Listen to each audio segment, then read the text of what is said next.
What is going on, everybody? It is Craig, and we got movie number 45. And this is one I really want to talk about. Krebs from 2021. This is a movie that I do remember when the trailer came out. Cheesy, creature feature type comedy. One definitely hinging towards the absurd. I remember wanting to see it, but it was only available on maybe it was Screenbox at the time, and I didn't have a subscription, and I never trust that whole 7 day free because I'll just forget. I always, well, if you can't figure out how to opt out in time, and next thing you know, I'm a few months in, and I'm like, oh, I'll get to it eventually. But Tubi, maybe the greatest platform, just it's free, so it definitely is the greatest. So of the free ones, it's the best one I've used. I log in, look at movies they have. There it is, Crabs. I'm like, okay, I'm going to watch it. And Crabs is something, it is a mix of so many entities that if you liked when you were younger, or if you liked horror and horror tropes, you're going to enjoy it. You have a lot of Mighty Morphin Power Ranger stuff, especially towards the end. That wasn't my area. I was a little bit older by the time that started taking off, but I am familiar with it. I have seen it, so that's there. I also say, well, instead of Mighty Morphin, you can pretend it's Pacific Rim, and it's a robot versus the kaiju and that, because it's very similar to what happened towards the end.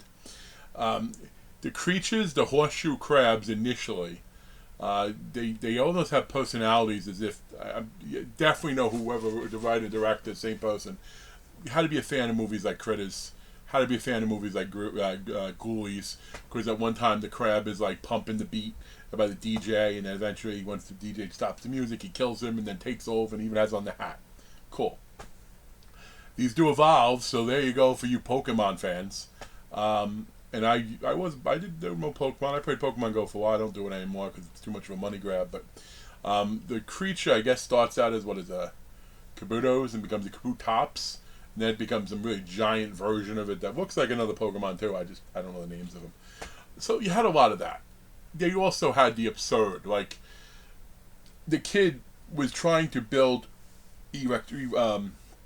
robotic legs for himself because he was in a wheelchair, and in doing so, like he eventually figured out. Well, actually, his girlfriend figured out, but he had some nuclear reactor type device that, I don't know how I got his hands on that one.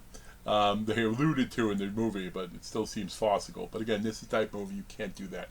You gotta suspend disbelief with everything because again, at one point he just in his shed hangar area, he built a giant robot.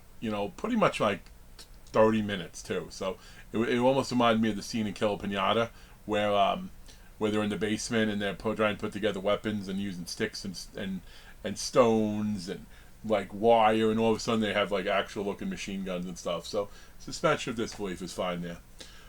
This movie had, for me, maybe in all of my horror fandom, like there was a character, Radu, and I still have that paused on like this, so I'm looking up, played by Chase Paget.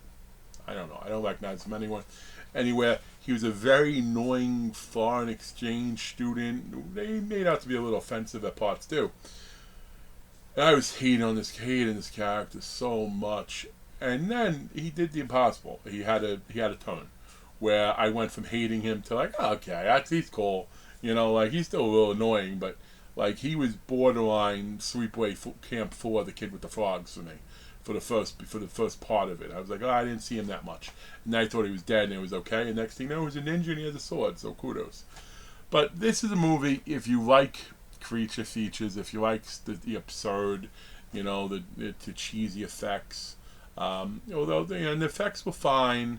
Some of the computer stuff wasn't great, but there's only so much when you're trying to do blood spray and it's blue and it's red and it's red for the people, and so they do try a little bit. There was even a time where the little crab looked like it was hacking into the person, making it move around, because that's the only thing that would have made sense in the fact that he killed the sheriff, because the sheriff was walking at him like this and the thing was on his back. They actually did that in Kill Pinata too, so I saw something like that again recently. So it's a fun mess. This is not a movie that you would tell anybody. Like if you're in a film class in school, this is not that movie. This is not that movie to critique. Unless you have a really cool professor, then maybe they'd be open with it. Otherwise, Otherwise, I do not think your grade would turn out too well on that assignment. But even though I spoiled a lot of elements, I didn't really show how absurd it got at the very, very end. But that made me like it more as far as this cheesy type of movie. There's no way I wasn't going to give this a favorable view, and it's by no means like, oh man, I'm going to watch it again and again. I'd see this again though. This would be a good movie to have on. Maybe TV, having some drinks, having some something else, something edible-ish. That could be fun watching. So I would see it again. But I can't go too crazy. I do that. I get excited and I give something a rating it doesn't deserve. I will give this a 5.5, and I do recommend it just for the fun cheesiness of it. Again, it's sort of in that sort of category of film. If you try to analyze stuff, if you're one of those people who's like, I don't understand in the zombie movie who's cutting all the grass, well, this ain't for you. You avoid it, because you'll bitch and you moan and you piss and you groan the whole time. But if you like a fun creature feature, that's exactly what this is. So I say check it out. And the creatures, like I said, with the face in the beginning, they're eating the faces. The opening scene was cool. Kind of reminded me a little bit of, face huggers, a little bit of Without Warning. So I dug that too. But folks, thanks for checking the video. Number 45 is in the books.